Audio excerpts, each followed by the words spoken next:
Oh oui, mes amis, bienvenue sur la nouvelle TLRAM de la semaine, avec cette semaine un match contre un personnage.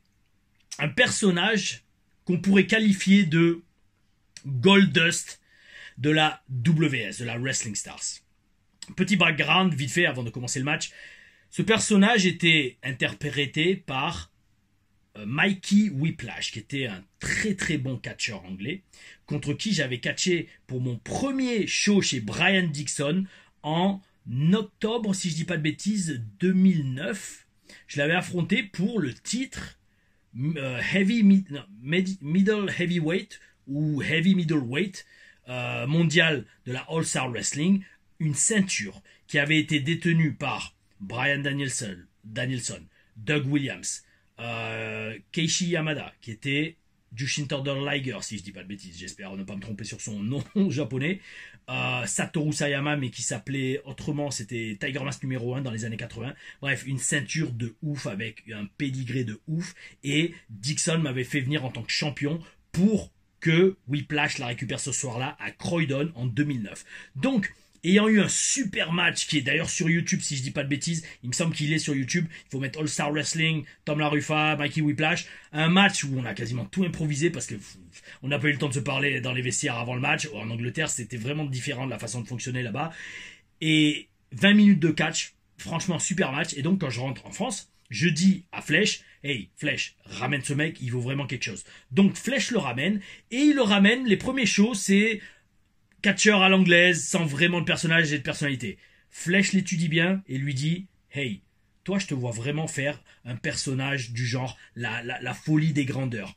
Pour faire simple, une sorte de Goldust, mais tout en rose. Et le résultat, c'est Mikey Diamond, un mec, un catcheur à la gimmick de ouf que j'ai affronté, je pense, facile pendant un bon 4 mois à la WS, et notamment, très souvent, dans la tournée de Zénith, le choc des gladiateurs. Oh oui, et ça, donc, c'est un de ces matchs qu'on a fait, et mes amis, ça va envoyer du pâté. Oh oui, c'est parti.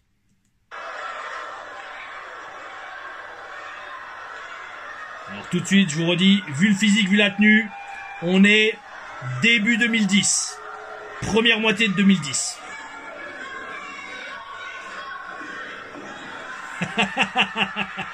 Regardez, le mec, il fait que bouger dans le ring comme ça, il se fait déjà huer. La magie d'avoir un personnage et de savoir bosser une foule. Et moi, j'ai rien à faire, je les regarde, ils disent tous aou, que j'ai déjà établi dans l'entrée.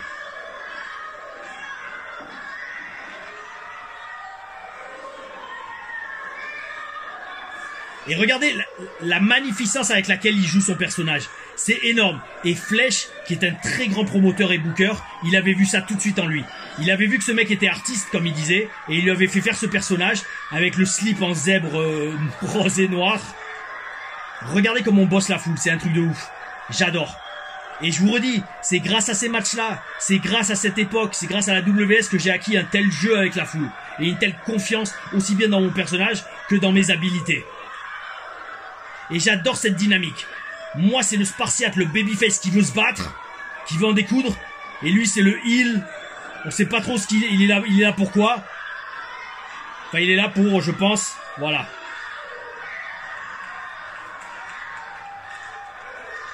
Se faire tripoter par un Spartiate aux abdos saillants et à la barbe bien taillée, contrairement peut-être à maintenant. Et aux cheveux bien chevelu. Là les amis, il y a au moins déjà 2 minutes de match, on n'a rien fait. On n'a rien fait. Et la foule, ils sont chauds bouillants. Allez, là je me tourne vers la caméra, non? Oui ou non? Voilà, regardez comment on prend notre temps. Bon, ça en général, je préfère quand c'est une meuf qui me le fait. Boum, allez, tiens, prends-toi ça. Là, en fin de l'action, écoutez dès que l'action commence, la foule, comment ils réagissent.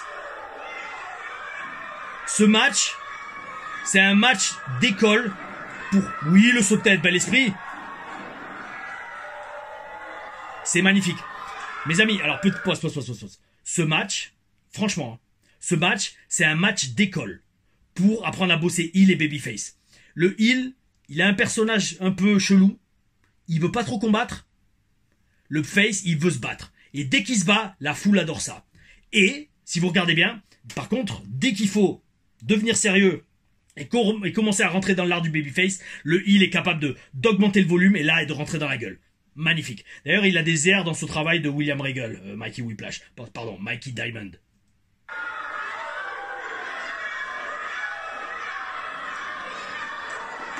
Ouais, bon déjà, belle chute, bel esprit.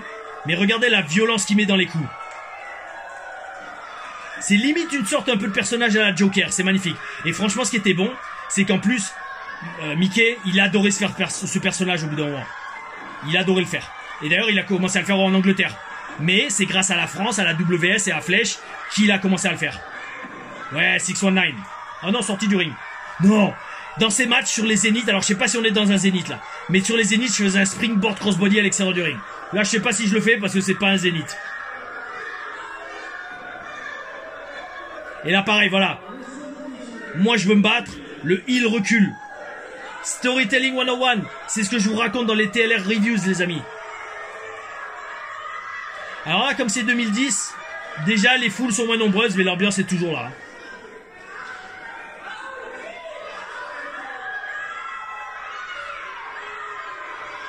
Et là, maintenant, il veut me serrer la main. Eh, les abdos, pas mal, oui, oui. Oui, oui, Tom, les abdos, bel esprit. Boum, boum. Tiger Mask Kick, oui, bien bel esprit à genoux. Boum. Toujours pas de tatouage dans le dos. Charles de Just. Non. Springboard quelque chose, ouais. Un heel est bête et méchant. Et c'est parti, yeah. Ouais, en 2010, je faisais encore de la gym. Donc c'est pour ça que je bouge aussi bien les sauts de tête, les springboards. 2 fois par semaine, la gym plus la muscu. Boum. Ouais, pas mal ça.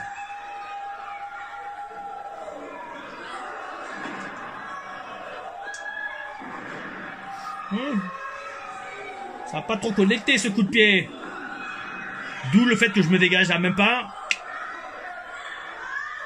Storytelling, on raconte une histoire, les amis.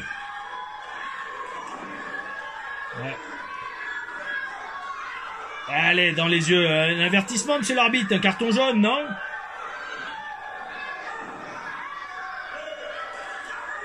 C'est ça qui est important aussi en catch. L'Undertaker, il en parle beaucoup dans ses podcasts. C'est prendre son temps et surtout s'adapter au déplacement de son adversaire. Et c'est tout dans les attitudes. Le personnage, c'est pas juste l'entrée, c'est pas juste la tenue, c'est la façon de bouger dans le ring et surtout ce qu'on fait entre les prises. Le personnage et la personnalité, c'est la ponctuation et l'agencement du texte que vous mettez entre les mots que sont vos prises.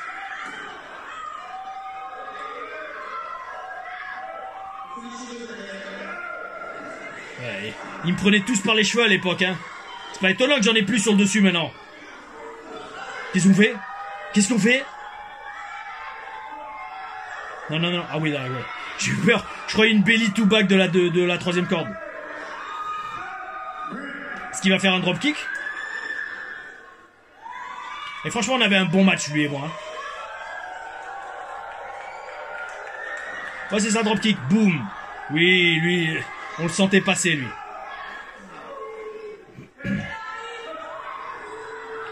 Par contre, t'aurais pu faire un tombé, là, mon petit Mikey.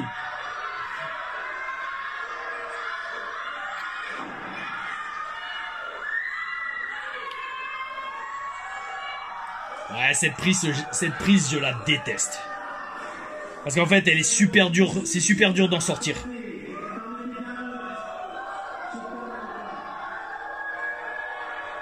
Ouais, ouais. Et si le mec tire un peu trop, c'est... Eh frérot, doucement, hein, j'ai que 2 épaules. Hein. Et par contre, jolie striation sur les pecs quand même. Hein. Les adeptes de muscu reconnaîtront quand même. C'est bien, là, il change de prise.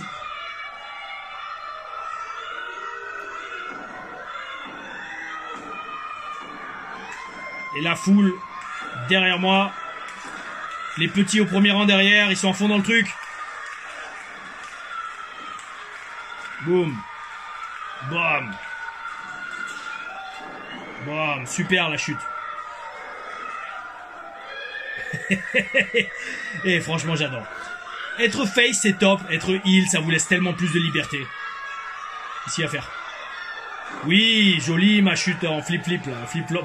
La chute flip-flop. La chute à la Billy Gunn, on l'appelait. Et là, voilà. C'est ce que je dis très souvent dans les TLR Reviews.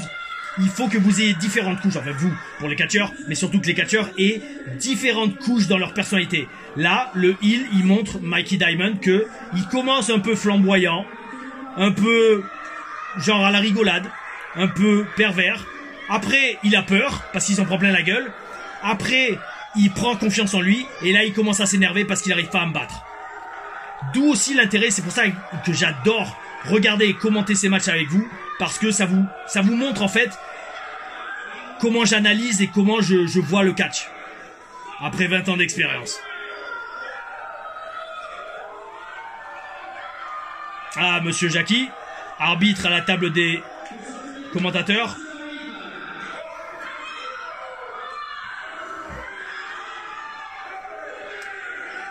Et là, il essaie de me faire mal à l'épaule. D'ailleurs, c'est cette épaule, l'épaule gauche, que je m'étais disloqué en 2021, août 2021. Oui, la claque. Énorme. C'est ça, en babyface, il faut montrer que vous ayez un feu en vous. Moi, le mec, il me met une claque, je lui rends direct.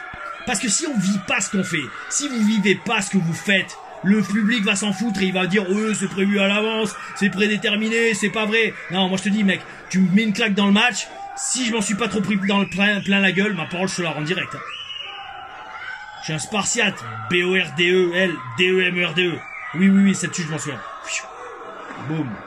Oh, j'ai failli, je m'en souviens, j'avais failli rentrer dans l'arbitre, je m'en souviens de ça.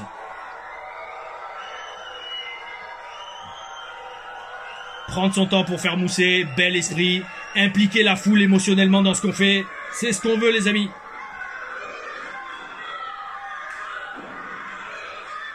Là il est en train de me démembrer.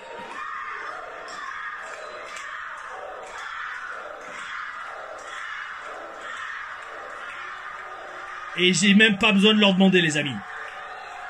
Quand les fans sont impliqués émotionnellement dans vous et dans votre personnage,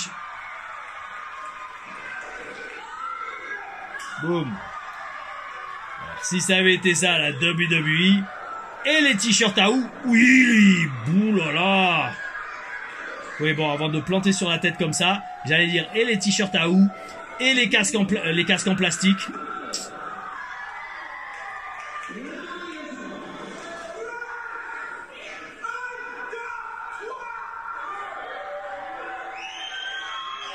Je me demande si d'ailleurs il n'était pas présenté comme un Américain. La folie américaine. Peut-être. Peut-être. Descendre du genou. Ouais. Ouais, non, c'est bien.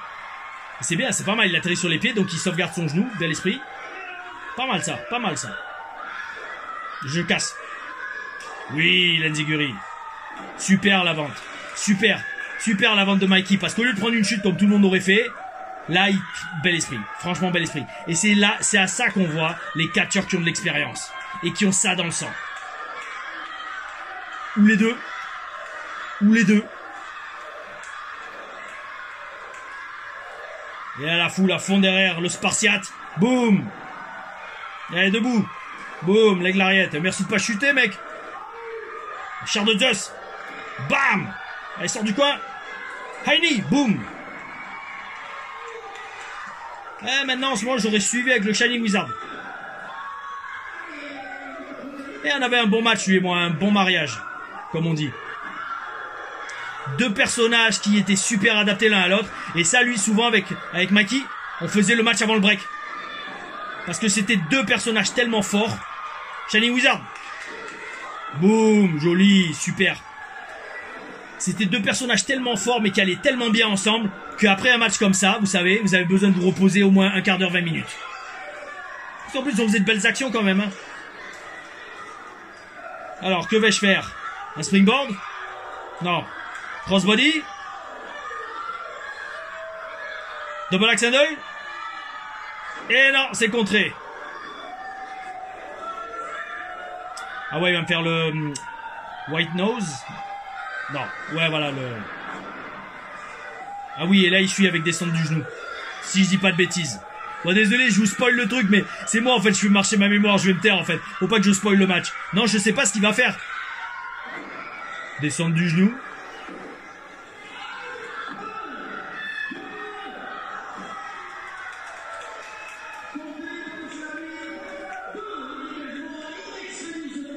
Et la foule qui applaudit. Encore une fois, pourquoi? Parce que la foule veut voir le babyface gagner. Donc le babyface se dégage, ils applaudissent. Je ne le redirai jamais assez. Toujours impliquer la foule dans votre match. J'atterris. Hop, oui, pas mal. C'est bien parce que la foule comprenait que j'avais contré le move. La prise. Oui, le ciseau de tête. Pas mal. Le springboard. Vais-je le faire? Vais-je faire le springboard? Ouh là là là là. Sur un non-zénith. Ah yes. Yes, yes, yes. Eh les amis, ça y est, les frissons. Les frissons, ils sont là. Je peux pas faire de gros plans, mais j'ai les frissons sur les deux bras. Ouh. Énorme, énorme.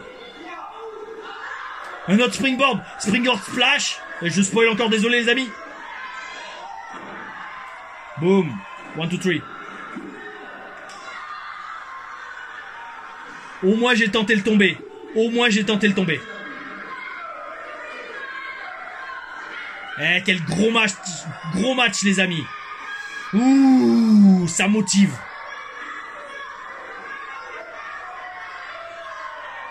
Et là il bègue, il supplie, vraiment attitude de heel. Vous voyez ça? Oh non. Où j'en ai loqué. Où le bâtard j'ai loqué. Oh non.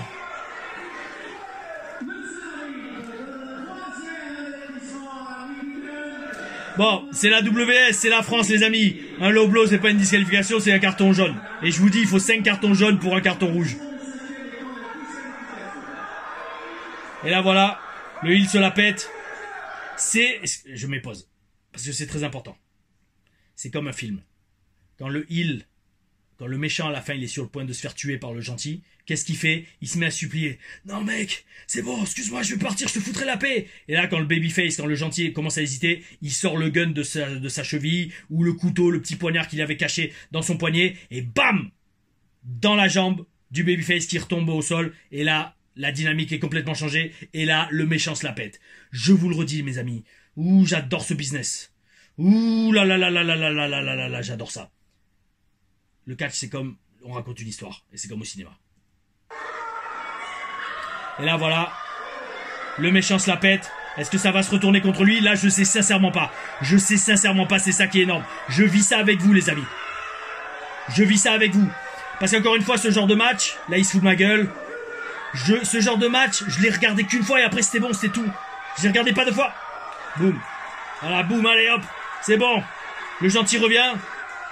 Ah c'est bon, je sais comment ça va se terminer. Je lui rends son coup bas. Carton jaune, bel esprit. Bel esprit.